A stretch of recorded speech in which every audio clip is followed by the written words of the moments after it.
Welcome to Dove and Dragon Radio. I'm your host, M.L.Ruscsak. I'm here with one of our authors today, Tina Maurine. Welcome. Hi. We're going to have some fun, I promise. You're a little nervous about being on radio. I get it. Really, I do. Yeah, just a little bit. It's okay.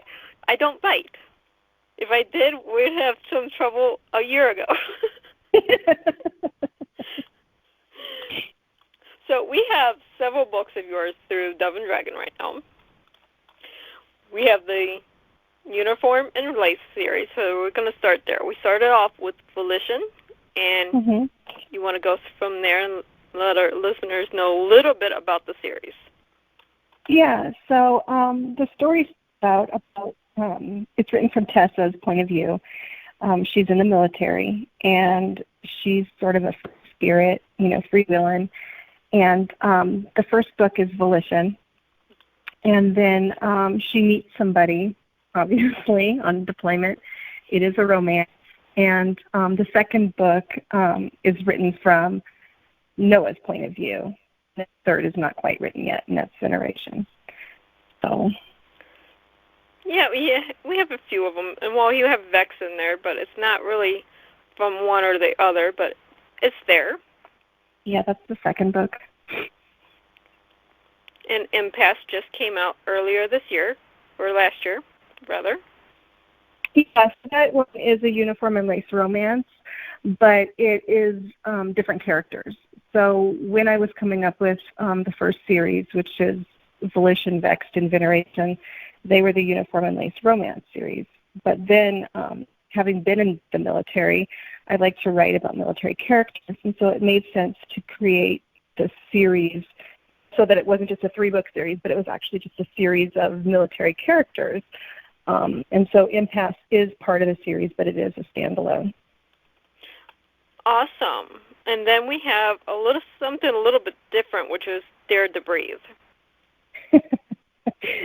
That's very different. Yeah, so a little bit ago, I can't remember exactly how long ago, a couple years ago, there was a college shooting, and my sister-in-law was actually attending the college at the time, and just, the story goes, she had just missed the shooter coming into the classroom that she was in. She had just left to go get her son, my nephew.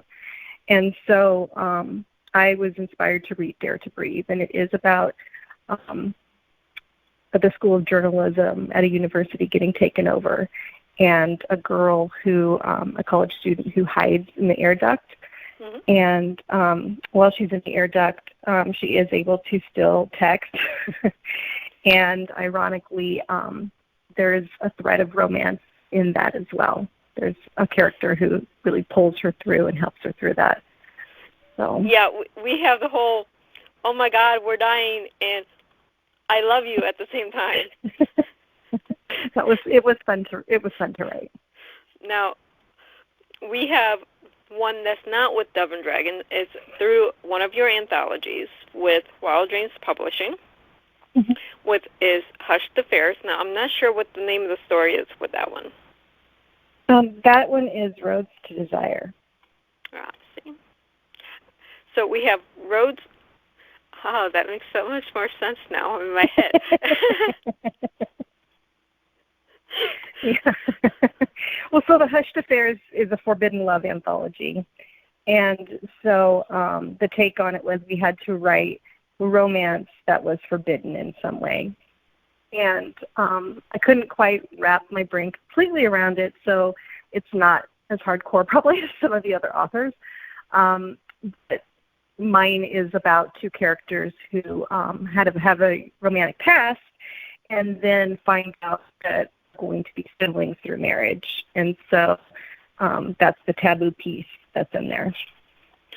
And your final one that's out right now is also in another anthology. This just came out, which is the Dark Hearts and Dark and Twisted Romance. Now, I know the story for this one, and it was fun to work with you on it a little bit. It was fun. I appreciate it. This was the first time me and Tina collaborated on the story at all, really. And it was super fun to more beta for her for this than anything. Well, yes and no. So I've got kind of the romance down, but it was my first, toe dip in the water for something dark. Mm-hmm. And my dark wasn't really quite dark enough. So I was kind of bouncing it off of, a couple different people, and you were helpful in this arena. Well, yeah. Like I said, I was collaborating a little bit. I wasn't good the ideas only come one. from everywhere. Yeah. Yeah. Any good author has at least 3 or 4 collaborators on a story. Yes, I would agree with you. We always have the tried and true, the trusted ones that you can go to. Yeah, you have to have your betas that you trust go, okay, I need feedback on this. And if you don't have that with your friends that are also authors, you're not really putting yourself out there. Yeah. Because if your friends are going to tell you if this sucks. Well, and you have to make sure they're the right kind of friends, because, you also have the friends who are like, oh, I love everything that you write. I'm like, well, that's not helpful. So make it better. What can I do? Yeah. Yeah. I'm always honest with you when I read something you write. Yes, if I don't like it, I'm going to tell you I don't like it. But you haven't wrote me anything that I don't like. Oh, well, thanks. Likewise. So, I mean, this is why we work so well together. Yes. So, what else are you working on for books? Are we working on anything for books? Well, like any author, I have several stories that are partially completed. I am trying to push towards finishing up the Tessa and Noah series. I would like to get Veneration done, this year. Mm-hmm. I have so many projects going on, ML, that I don't know. Help me out here. Yeah, we're kind of inundated right now with projects. Yes. And this isn't just writing projects, this is company projects. So we can't go into too much details, but we're on writing. I stay busy. Yeah, we're on writing overload. So, I mean, my own projects that I want to get out in book form are sitting on the shelf right now while we're working on these other things. And it's like, okay, what needs to be done first? And every day, Tina will contest to this, our schedule changes every day. Hour to hour sometimes. I know. It's like she loses her phone the other day for like an hour. And within an hour, I'm trying to get a hold of her every which way I can. I know. I found it, and I had like calls from you and Facebook messages and texts. It was funny. Yeah, I was panicking. But it was a good thing. Yes. So we have a lot of good things going on right now. So let's see. And, the good thing about that is when you have a passion like you and I do for writing, even as busy as we are, it's not difficult. It's still fun. So that's what's so important about doing something that you love. Exactly. If you have to have a passion for it, because I'll tell you right now, if I didn't love what I do, I wouldn't be doing it. I'd be, are you insane? Yeah, it would take a lot out of me too, but I still find time, late at night, even after a tiring day, to just go ahead and get some pages, some words written. So, I mean, we put down on a bad day, 1 page in our work in progress or something like this. We are constantly writing. Yeah, well, the current work in progress, which I'm really proud of, and we can't really talk too much about, but it's over 10,000 words right now, so that's really exciting. I know. And that's taken less than a week, so yeah. When it flows, it flows. Yeah, I'm putting out ideas, kind of scripting dialogue for the story, and Tina's taken my dialogue and weaving it into a workable story. Yeah. That's how well we work together. What do we always say? Two halves of the same brain. Yeah, it's super, super crazy, but it's fun. Yeah. It's pretty cool. I mean, there's going to be a day when me and Tina are going shopping and just to, I'm going to have you and one of our other authors, Sherry, just go have a shopping day with us. And yes, that'll be so much fun. Like just a day to have the three of us, because we all work together. We all work on company stuff, not just writing stuff. And we need a girls' night. Like, seriously. You know what's going to happen, don't you? 10 to 1. We go shopping, we'll end up at a bookstore. Well, I did not elaborate what kind of shopping. Well, most people think shopping trip, girls' night, you're going to go, to the mall or something. And I just know we're going to end up at a big bookstore. Is that a bad thing? Not in my world. Me either. I mean, I just found out last night that one of the authors I read, Victoria, she wrote is Victoria Avard. She wrote the Red Queen series, and I can't say certain words, sorry. And she came out with another book to the series. Oh, that's exciting. Yeah, so I'm like, I was looking at Barnes & Nobles today. I was like, can I go book shopping? Do I dare go? I had my mother in the car. We had to go to Lowe's.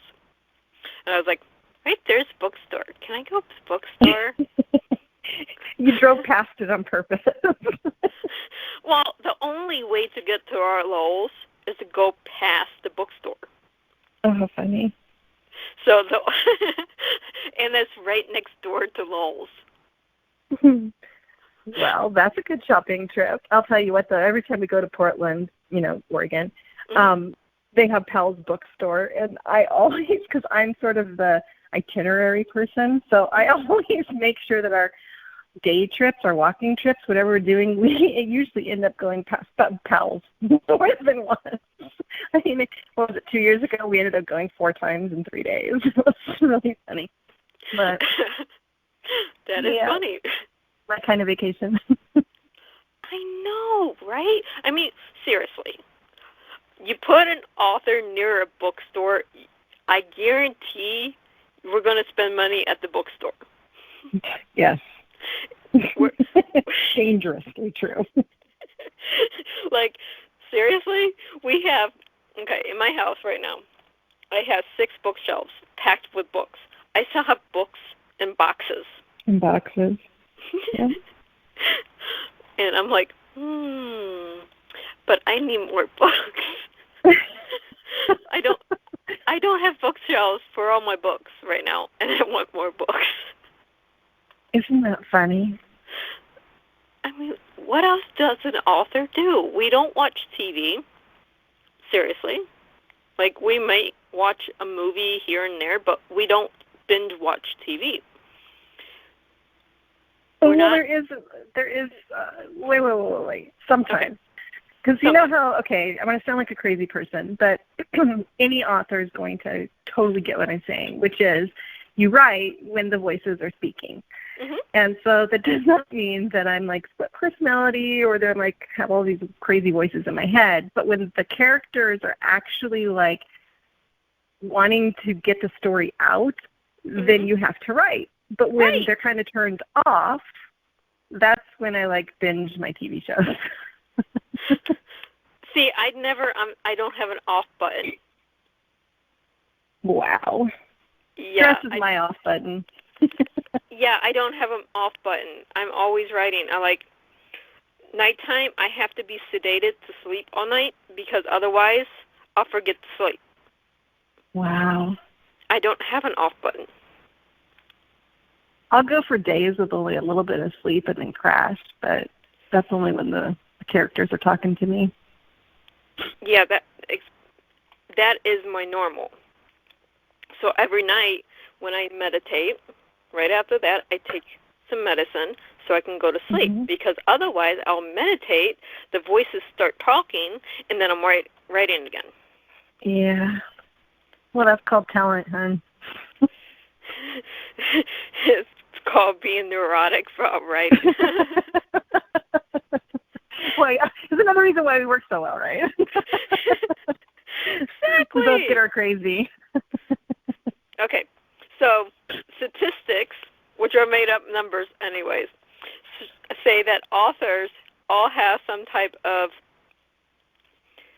mental health issue, okay, which I find to be bullshit. But, sorry, I'm going to have to bleep that out, but, you know. But at the same time, we all have voices in our heads, okay? So if you're talking to someone that's not an author, they're going to label that as a mental illness. Well, no, it's not. It's creativity. Yeah. Or, did you see that thing that was going around? Sorry to interrupt. Did you see that thing that was going around on Facebook a couple of months ago about some people don't hear voices? Did you see that? Like, yes, I did. Everybody was commenting on it. It was really, really strange. And I never considered that people didn't have this train of thought, this consciousness that was constantly talking, because mine is so loud that I just assumed everybody had it. Exactly. We don't stop and think about the other people. We just assume we're normal and everyone else is strange. Well, I mean, I did check in with my husband and kids, and luckily they all have voices too, so I didn't feel quite so bad. Oh, this is funny. Sorry to derail. You know me, I'm always going down a rabbit trail. Well, this was what we do. This is why we have these fun shows, because they're fun. And, like, 2 seconds about it is actually about our work, and the rest of it is let's go with the train of thought and see where it goes. Yes, that's what makes it so nerve-wracking. But I agree, they're fun. Yes. But we have authors that have voices in our heads. Now, anyone that doesn't have these voices will look at us like, you're crazy. That's some type of mental illness. It has to be. Well, no, it's not. Because an artist, okay, that does art, sculptures, whatever, they have visions in their heads. They can see the art before they make it. This is how it's been explained anyways. Well, I don't have visions of how something looks. I have voices. It's the same parallel between an artist and an author. It's a similarity for sure, and I know that different writers write in different ways. Some have, which you know I don't, some have like a map where their story is going to go. I generally have a beginning, and my characters take me to the end.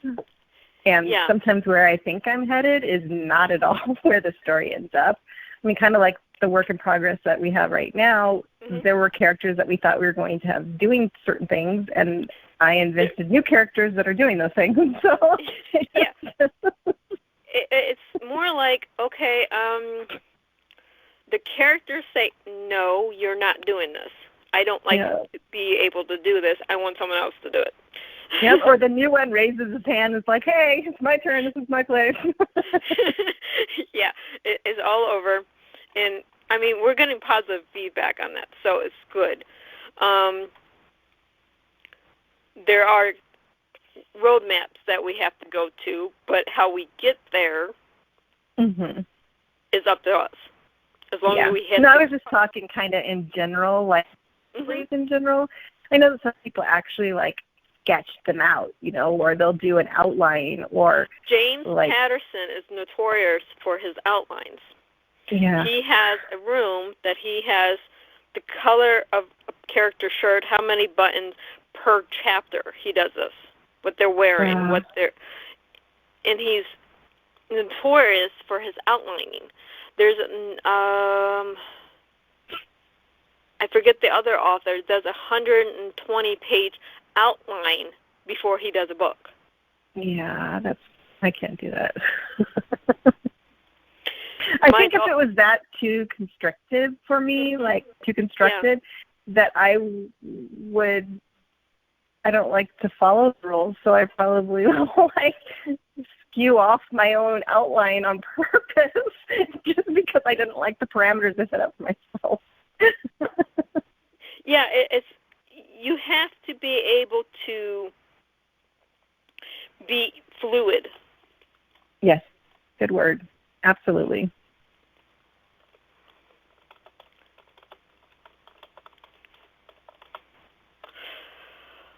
It's just, we call them pantsers or planners. Mm-hmm. And me and Tina are both pantsers. We go with whatever our characters tell us. But there's also very good authors, not saying we're not, that plan everything. It's just the writing style for us. Yeah, it's just what works. Yeah. It's character-led for sure. I mean, everything happens for a reason, but at the same time, it's...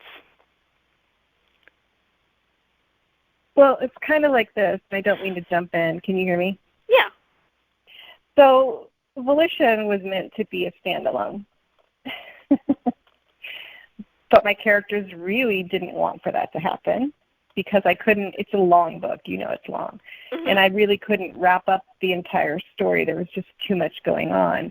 Mm-hmm. And so I started planning book 2, which was actually Veneration. And was talking to one of my other really good friends, and she and I came up with the idea, like, there's so much that goes on in between book 1 and 2 that why don't we switch point of views and have the boyfriend's point of view and what goes on during that time period. So, like I was just saying, kind of my stories, like yours, are totally character-led. So I thought I was going to have a 1-book series. It ends up being 3 books.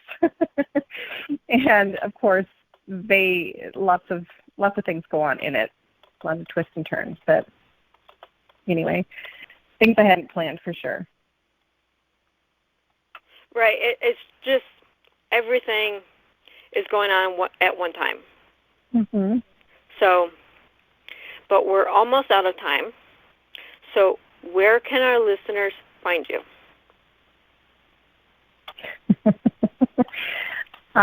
My books are on Amazon. They are also on, correct me if I'm wrong, Barnes & Noble? Yes. And are they anywhere else? Do I get to announce anything or no? They're coming to Walmart online. Yeah. So that's a big one. You have to stay tuned for that one because when they come online, there will be huge announcements across all social media. So if you guys follow me personally on Instagram, you'll see like almost 30,000 people are following this right now. So, yeah, it's going to be huge when it comes out. That's cool. And then I'm also on Facebook, Tina Maurine, and my Twitter handle is Tina Maurine as well. And do you have Instagram? I do, Tina Maurine. There you go. All right, Tina. And you can also find Tina on doveanddragonspublishing.com. So thank you so much. This was fun. Thank you. It was. And happy reading, everyone. Bye.